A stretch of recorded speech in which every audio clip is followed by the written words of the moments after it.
This man lost the ability to sleep. You won't believe why. Our story begins with the man in question, struggling to roll a human burrito. Delicious. This is Trevor Resnick, and he looks terrible. Wait a minute. Anyway, he drives off to get rid of the burrito. Or actually, this reminds me of that one scene from that one scary movie. Trevor's having a hard time, and someone has already spotted him. Whoever this is, they're quite literally rolling in their grave, right? Who are you? From his horrified face to a subtle product placement, he washes the blood off his hands with bleach. Not the ideal skincare routine. Also, don't drink this stuff. On the bright side, Trevor got away and he even got a souvenir. He finally stops burning his hands as he notices a note behind him. Philosophy. Before we answer that question, let's have some fun. Yeah, boy. Afterwards, Trevor consults the mirror. My god, is that a spooky, scary skeleton? Don't be alarmed, there's a skeleton living inside you right now. Even his friend, Stevie, yes, that is her name, is worried. If you were any thinner, you wouldn't exist. Spooky. God damn, my man's is built different. Hats off to Christian Bale's dedication to the role. I mean, just look at these transformations. Trevor still has half an hour left of Stevie, so she offers to make him some eggs. Though, her milkers left him satisfied. The movie then cuts to National Machine, Trevor's workplace with a bunch of other machinists, welders, and mechanics. It's a dirty, messy job, but it's honest work. Let's go, monkeys. That's Tucker, their boss. He calls the shots around here, and he's not exactly popular with the workers. He notices one machine isn't running and threatens to cut the guy's pay. Trevor chimes in his defense. You're mad, plus bald, mauled. Congratulations, Resnick. You just made my shift list. Worth it. Later, the boys engage in a little locker room talk. Jackson talks about his friend's girl. Oh wait. He looks down and he realizes the she is a he. Well, goddamn. But hey, it's 2022. That's cool now. Excuse me, it's ma'am. You're goddamn right. Things settle down, then this guy, Jones, invites Trevor to poker night. I have other plans. Come on, man, you used to be alright. Some men prefer the company of women. They speculate that perhaps Trevor has a date with a she who might be a he. Nah, your mother said she couldn't make it. Oh, goddamn, he got him good. Fast forward to Trevor's late night plans, which is coffee at an airport. And he was about to fall asleep too. Anyway, Trevor's a regular here, and Maria, the waitress, worries for her customers' well-being. If you were any thinner, you wouldn't exist. Deja vu? Okay, I heard this means we might be in the Matrix. Trevor then shoots his shot at Maria. How do you look so good with so little sleep? This gets her smiling. Maria's either being nice or her favorite time of the year is Halloween. You know, cause he's a skeleton. She offers Trevor some pie, to fatten him up of course, but he's looking for a different kind of pie. Maria insists she's got Trevor figured out. You're lonely. This hits home, but Trevor quickly turns it around. How can I be lonely? When I have you to keep me company. Smooth. Take notes, boys. Maria serves a different customer, and Trevor leaves her and Andrew Jackson to keep her company. Ah, so that's why she was so nice. At Trevor's apartment, a weather forecast bores him just enough to let him doze off. Close. Also, this book speaks to me. Instead of lying down, he heads for the bathroom, and we witness him keeping track of his drastic weight loss. 121 pounds. Whoa. Suddenly, Trevor notices an appetizing bottle of bleach. Never mind, he's just obsessed with cleaning, scrubbing his bathroom floor with a toothbrush. I could use some of that bleach for my eyes, but he's run out, so responsible. Later at work, Tucker calls Trevor into their supervisor's office. This is Furman. He's worried about Trevor for obvious reasons. Furman offers help and suggests seeing a doctor, but Trevor finds it unnecessary. Are you doing drugs, Resnick? For this movie? No. For the next one? Maybe. That's why he was really called. Trevor deflects the question and looks for a union rep, but Furman assures him it's all good. I need to ask you for a UA. Understandable. Have my pee. Afterwards, Trevor is understandably pissed. I'm sorry. So he chills in his truck. A broken lighter leads him to his car's cigarette lighter thingy. Trevor starts dozing off, but Look like rain. no cigar. He's reminded of the incoming storm, and this mysterious man, Ivan, claims they work together. But Trevor has never seen him before. Apparently, a coworker, Reynolds, got arrested and Ivan took his shift. Trevor drifts off again, but gets disturbed. I'm Ivan. Nah, all you need is a mustache and you're Dr. Robotnik. It starts pouring, and Ivan gets back to work. We cut to Trevor and Stevie chilling. He opens up about his difficulty sleeping, but she downplays it. Everybody gets insomnia. I haven't slept in a year. It may be unbelievable, but it explains Trevor's scraggly appearance. Stevie worries for his well-being, but mostly because she can't afford to lose her best client. As established earlier, she's a professional egg maker. Back at work, Resnick! I Not the best choice of words. His coworker, Miller, mucks about with the machine while Trevor gets distracted by Ivan's beautiful bald head. They exchange the universal male gesture before.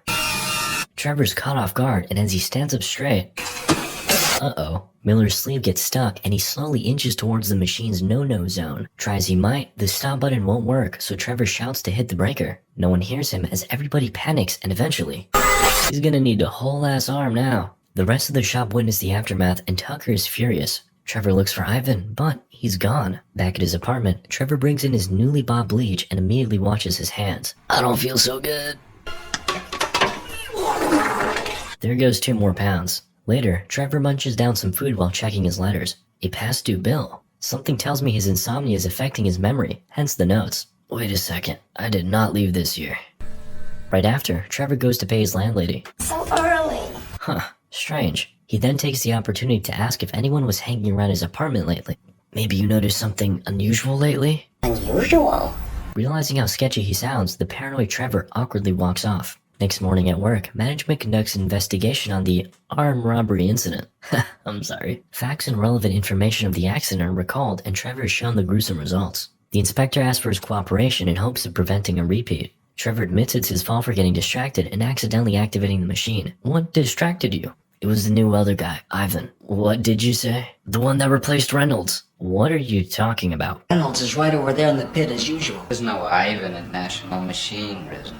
Trevor gets up and sees for himself. Well, goddamn. His bewilderment is met with questions regarding his sanity. Later on the road, Trevor demonstrates the dangers of smoking. Then, for some reason, he just stops in the middle of the road. Another effect of his insomnia, perhaps? See that? The big old mushroom building. That's gonna be important later. You don't want to miss the reveal. We fade over to the airport cafe as Maria brings Trevor a fresh pie. She asks why he keeps going to the airport for coffee. I could go to Denny's, but if I wanted to skip town, I couldn't just do that at any diner. Is someone chasing you? Not yet, but they will when they find out who I am. Who are you? Can you keep a secret? To the grave. I'm Batman.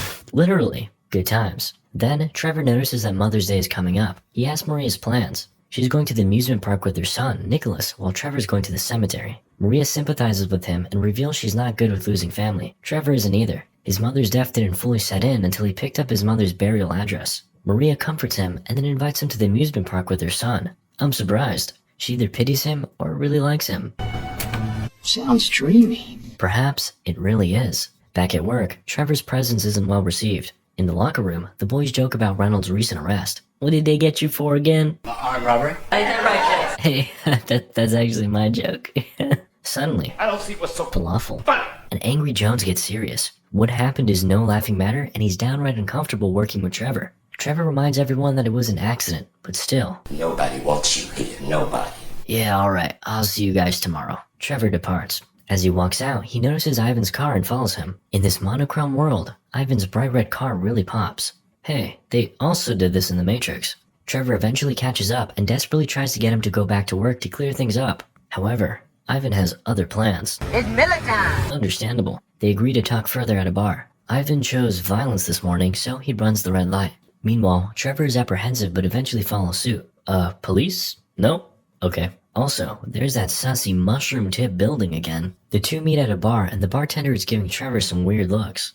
Ivan accuses Trevor of being on that good, but Trevor insists he's clean and doesn't even really drink. Hey, you wanna see something? What in tarnation? Ivan shows off his unique hand. It was reconstructed with his toe after an accident. Thank you, Ivan. Very cool. Then, Trevor confronts him with the Reynolds situation and asks where he's been. Everyone at work doesn't think he even exists. That's why I can't get a raise. Very nice. Real knee slapper. Ivan clears up the situation. They're just pranking you, bro. His laughter annoys Trevor. He doesn't like how he's downplaying the accident, but in the end, it was Trevor's fault. That ain't my problem. You caused the accident. Damn, he hit him with the... I missed the part where that's my problem. Ivan and his weird old hand run off to take a leak, and Trevor seizes the moment. He snoops through Ivan's wallet before... Whoa. Back at his apartment, Trevor calls Reynolds about his fishing trip with Ivan. The game's over. I got proof on you. Reynolds returns the threats before hanging up. Trevor's real happy with himself and goes for another drink. Though, his smile quickly gets turned upside down when he sees the hangman got updated.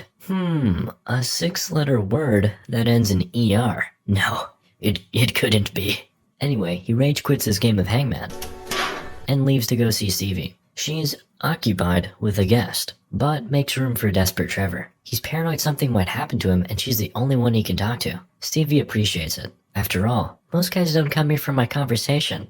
That's right, her mouth does other things. Like, beatboxing, I don't know. Trevor explains his suspicions that there's a plot going on against him. He accepts the blame for the workplace accident, but doesn't like the stares, and They're little games. Trevor starts mouthing off the hangman clue. E.R. Tucker? Stevie attempts to calm his nerves and points out that he would have been fired if they really wanted him gone. However, being fired is the least of his concerns. Now what are you worried about?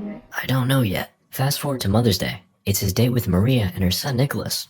They're having a great time as Maria takes a photo of the two. Trevor returns the favor, but he starts staring off, reflecting on old memories. He hasn't been here since he was a kid, and a little nostalgia got to him. Then, Maria receives a call from her ex. Hate those. So, Trevor hangs out with her kid. Their conversation reveals that Trevor's known Maria for a year, and Nicholas seems approving of him so far. Trevor reveals that his father left him when he was around Nicholas's age, and it made him realize how wonderful his mother was. You'll realize that too someday. Suddenly, a hell of a ride catches the kid's attention. Nicholas is already at his rebellious age and insists they go on the ride without his mother. Gotta make the kid happy, so here we are. Nicholas enjoys the somewhat disturbing imagery while Trevor is affected by the increasing intensity. Suddenly, this leads us to an awful car crash. Trevor is shook at the gruesome display. A door opens up and Take a right, Nicholas. A right. A right. No, I don't think I will. Base Nicholas heads towards the highway to hell. The flashing lights makes Trevor see different images, including the weird building. His terror escalates as Nicholas's head falls back and he starts wilding out.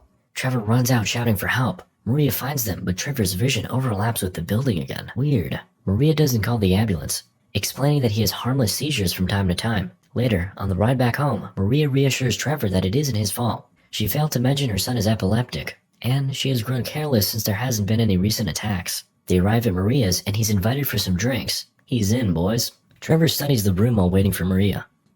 I hate clowns. He does his best to relax as she comes in with wine in hand. Maria wonders why Trevor's been leaving her such generous tips. He jokes it's for entertainment. You don't have to buy my companionship. If you really want to spoil me, take me to the movies sometime. Perfect. That's just the kind of tip Trevor's been dying to give. They drink up, then he offers to refill her glass. Upon entering the kitchen, he gets distracted by the time and checks the Mother's Day note on the fridge.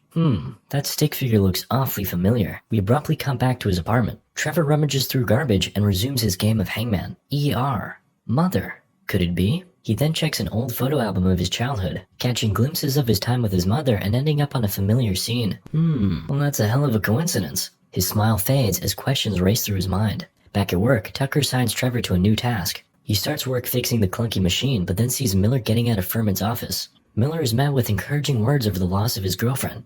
Hand, arm, whatever. Then, Trevor musters up the courage to face him. I wish there was some way I could repay you. Well, for starters, you can give me your left arm. But of course, he's joking. Miller got a fat settlement out of the incident, and he's satisfied. Apparently, most people would give an arm and a leg for such a payoff, so it's all good. No hard feelings, huh? Trevor gets back to work, really just digging his arms into the machine. What could go wrong? Suddenly, it turns on. Help! No one hears him. Thankfully, he reaches a thingy-mabob and manages to stick it between the gears, buying enough time for Jones to... Whoa, scared me for a second there. Unfortunately, Trevor is more furious than thankful. No good deed goes unpunished, I guess. His paranoia has reached its limits as he points fingers at his coworkers. Who did this? Trevor goes after Reynolds and Ivan's fishing trip. He looks for the photo, but there's nothing. Tucker arrives and Trevor attacks. Tucker doesn't like the impromptu wrestling match all that much, so he fires Trevor on the spot. No one takes his side. Lost it, man. Back at his apartment, he searches for the picture, but the lights are out. Looks like he forgot to pay that bill, and forgot something else too. Trevor drives to the bar, looking for Ivan. Hey, not all bald people are the same, man. After, he visits Stevie, who's all bruised up. You see, she accidentally slipped while making eggs for another gentleman. It's an occupational hazard. He holds her tight, then we cut to a little later. So, Trevor, you gonna rescue me? She proposes to switch careers, if Trevor wanted, of course. Okay. Later at his place, Trevor hears...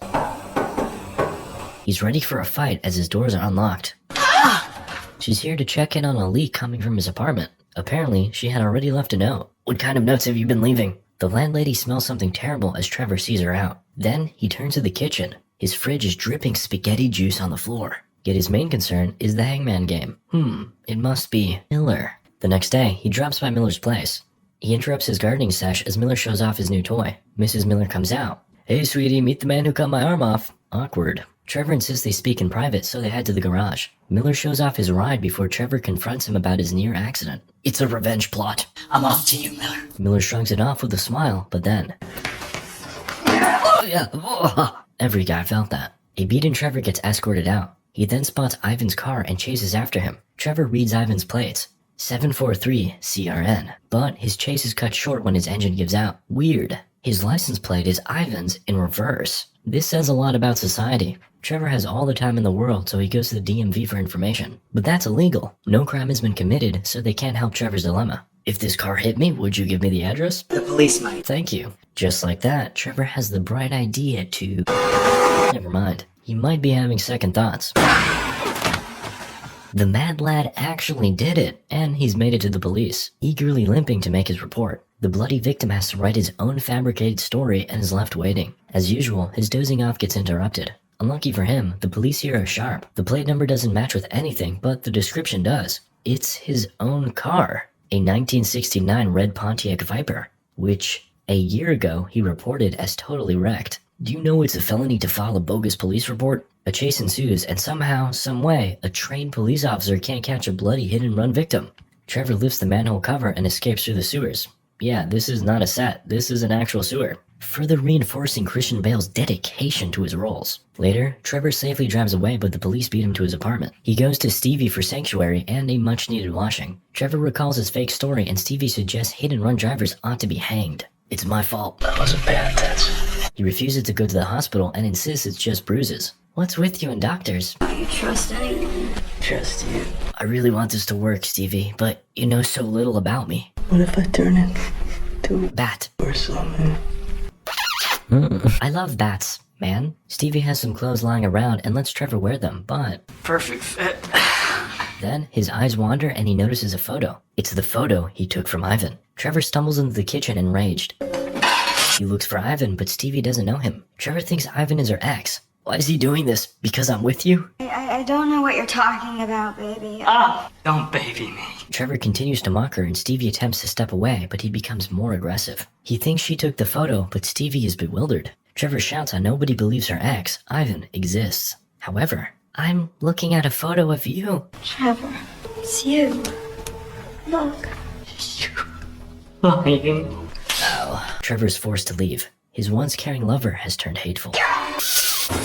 Yes, but that's a different movie. Trevor drives off into the night, imagining Ivan and Stevie laughing at him. He goes somewhere he won't be alone, to Maria, but she's not there. The waitress serving him is surprised that he's talking. She figured he was a mute, always just silently staring at his coffee all night. Trevor throws a tantrum looking for Maria, but... Mister, there's no Maria that works here. How many people are in on it? Trevor's convinced that Ivan has been paying people off to make him seem crazy. Get some sleep, for real. On his way out, he sees Ivan driving off and once again tails him through the night. Ivan's destination is Trevor's apartment, and he's not alone. Christ, Stevie, how could you? But no, it's Nicholas. Trevor is shocked and horrified. He rushes into his apartment and finds Ivan shaving in the bathroom. Weird time to be doing that, but okay.